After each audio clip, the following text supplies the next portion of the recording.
Russell Quirk is still with me. I'm Julia Hartley-Brewer. Russell, just want to check, you're not about to be named as Deputy Chairman of Reform UK, are you? Well, my phone is in front of me just in case. Just waiting. I'm Would you all take ears. Would you take the gig if it was offered? I don't know, really. Depends on the benefits. Do they do health and life insurance? That would be the concern. Medical. What's the holiday leave? That's the question. Is it a job anyone wants? Because certainly the last one, Zia Yusuf, felt that, frankly, it was a jobless task, not worth his time. That's why he resigned last week. Or was it a fit of pique over that question about bringing in, as we should, a ban on the burqa, asked by new Reform MP Sarah Pouchin? Well, let's find out what's been going on. Nigel Farage has had a press conference in London. Tim Montgomery is there. He's a former number 10 advisor to the Conservatives and famously went over to Reform UK, where he is now a member. A very good morning to you, Tim. Good morning, Julia. It's lovely to be on your show. Thank you very much indeed for joining us. Now, we know that David Bull, in the last few moments, our colleague here at Talk, has been named as the new chairman of Reform UK, as predicted. What's your reaction to that? Well, look, first of all, I welcome all the massive contribution that Zia Yusuf made to the party. And it was good to see at the press conference, Julia. I don't know how much you saw about it, but Zia gave a little speech. He paid tribute to Nigel. He apologised for those tweets last week. And he's looking forward to, taking up his new role. I mean, look, we've had all the tributes on social media, we've had all the interviews, and it's a massive, big love-in right now. But it wasn't last week, was it? It wasn't. But, Julia, you're more of a stable character, perhaps, than I am, and perhaps Zia is. But, we all make mistakes. And, I think sometimes the human explanation for what happens is the best explanation. And Zia Yusuf was exhausted. He faced an awful lot of racist abuse. He had a moment of madness. And fortunately, that's what we correct. And although he's resigned and he's come back to the party, he's not come back as chairman. That is a big job. He had played a massive role. We all know that, in terms of setting up sort of the campaign on the ground, because it's all very well having some polls saying you're doing well. It's all very well doing well on Twitter or X, whatever it's called this week. But actually, you need people on the ground. You need the leaflets. You need people going to door to door. You need that ground, those ground troops. And that's what he's been setting up. Oh, and the small matter of actually finding a load of people to stand as candidates, both in local elections and general elections. Yeah, and David Bull, I think, will be very good at that. He is more probably of someone who will work well with the grassroots. He's more of a team player, perhaps. He knows how to motivate volunteers, and he'll probably be slightly better suited to that aspect of the chairman's role than Zia was.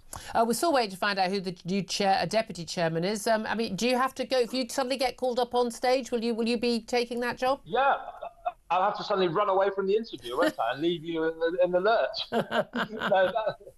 That's the line. I was a sort of a political person, as you introduced me, Julia, but I think, like you now, we both have strong opinions, but I see myself more as a journalist now, and I see myself as someone who likes for your listeners and viewers, someone who tells the truth, even when sometimes I disagree with the party. And, last week I got into a little bit of trouble from some people in Reform because I said I don't think the numbers quite add up yet in the budget. And so I'll continue to be that sort of independent-minded person. And a critical friend. Yeah, that's the thing. I mean, I don't discuss how I vote in any election. I voted for many different political parties, but everyone knows, I'm good friends with Nigel Farage and indeed Richard Tice and many others in the party. My friends in pretty much all the political parties, but not so much the Greens. I'm not going to lie. They're not big fans of mine, and I can live with that. But that's the thing. I don't really see you and Greta as Greta Thunberg. No, funnily enough, I don't know if Greta's that green. She's on a plane right now.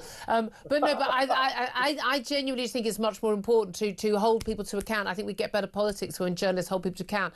Do you think, though, that Reform are holding the government to account? We've had Rachel Reeves give a speech this morning, the Chancellor, after this big, it was a humiliating U-turn. Clearly, she was forced into this U-turn by Keir Starmer. Like, for the love of God, give the winter fuel payments back to most pensioners, because this is hemorrhaging us support. It's like a poll tax policy for us. But she was saying today that, Reform are the, official opposition, really, the big opposition, not the Tories. Do you think actually it is Reform right now who are making the political waves and actually driving policy in other parties?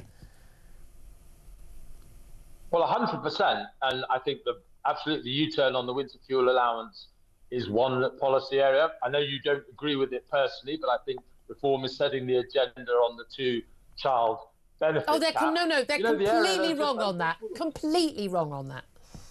I know that's why what you think. We'll have to have an argument. Not about what I that. think. That's it's a fact. No, it's not. It's not a fact. But let's look for a bit of unity between us, Julia, and that's I just wish Reform was setting the pace on the small boats crisis, because that still is the #1 security issue facing this country. And Labour will talk on it, and I'm afraid it could easily become a national security emergency if the government don't deal with it soon. So I hope they will get. I hope that will be an area where Reform do start leading policy as soon as possible, because the more those boats cross the channel, the more the British people are in danger, I'm afraid. I still haven't quite worked out what Reform are going to do on that front. I know, like, leaving the ECHR, European Convention on Human Rights, they'll probably want to clear out a load of lawyers. My God, you're going to be looking at employment tribunal after employment tribunal. The lawyers will be having a field day at that. I'm thinking you're probably going to have to dump an awful lot of civil servants, frankly, those ones at the Foreign Office who write letters and say, oh, we don't like the policy, and being told to resign. There's an awful lot of that going on. But the reality is, when the government, when Reform say, if we're in government, we won't be spending, 4.9 billion on, and it'll be going up, on asylum seekers, we're going to be deporting those people. That's not going to happen on day one.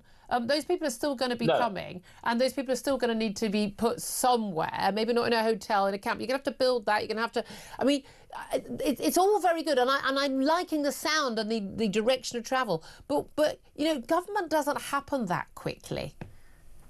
It doesn't happen that quickly, but I think if we make it absolutely clear that not a single person more will land on the shores of England, or if they do land, they'll be immediately sent to a reprocessing centre. I think you'll be surprised at how quickly you can actually stop. And what are you going to do with the 120,000 who are already here?